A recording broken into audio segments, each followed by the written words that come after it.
Ministère des zones économiques spéciales.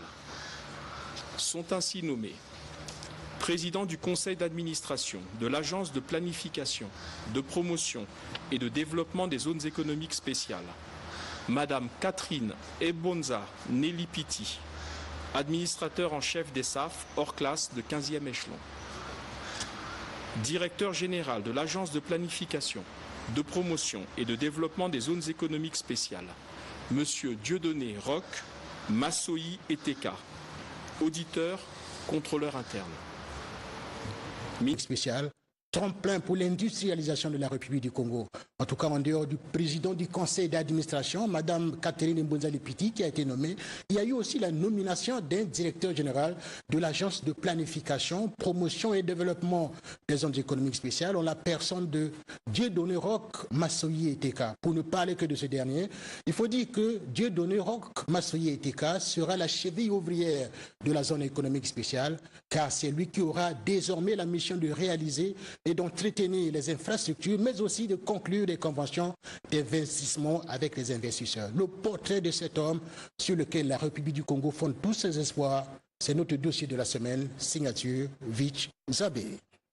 Voici Dieudonné Roch Massoyi Eteka, ce quinquagénaire sur lequel le gouvernement a jeté son dévolu pour piloter la direction générale de l'agence de planification, de promotion et de développement des zones économiques spéciales. Dans l'immédiat, sa priorité c'est de faire asseoir l'administration de la structure dont il préside aux destinées depuis le 17 avril 2019, avant de s'attaquer aux actions de terrain proprement dites, car c'est désormais lui la cheville ouvrière pour que les zones économiques spéciales qui sortiront de terre sous peu soient attractives. Si, selon les dispositions du décret numéro 2018-214 du 5 juin 2018, portant approbation des statuts de l'agence de planification, de promotion et de développement des zones économiques spéciales, il a entre autres missions de conclure avec les investisseurs les conventions d'investissement, veiller au développement harmonieux des zones économiques spéciales et assurer avec les administrations concernées la promotion des zones économiques spéciales. Dieudonné Roch Massoyi Eteka est un habitué des rouages économiques. Auditeur au contrôleur interne, Massoyi Eteka a connu un cursus régulier au point où il fait la fierté des jeunes Congolais sortis de l'université Mariengwabi avant de scruter d'autres horizons. Avant qu'il ne soit promu directeur général de l'agence spéciale et conseiller économique et financier dans le même ministère. Aujourd'hui, nous arrivons à la finalisation parce qu'en amont, il faut une planification.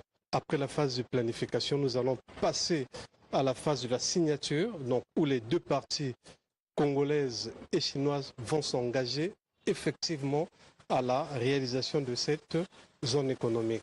Nommé à fleur d'âge, ce dernier consacrera son énergie au développement des zones économiques spéciales, considérées comme tremplin de l'industrialisation de la République du Congo. Il faut diversifier l'économie congolaise qui est aujourd'hui essentiellement adossée sur le pétrole.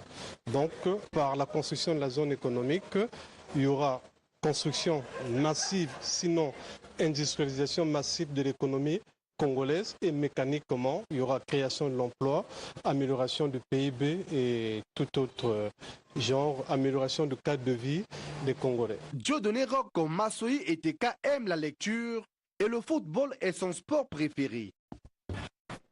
Voilà, avec cette nomination, la République du Congo poursuit inexorablement sa marche vers la matérialisation des zones économiques spéciales, considérées comme tremplin pour l'industrialisation de notre pays.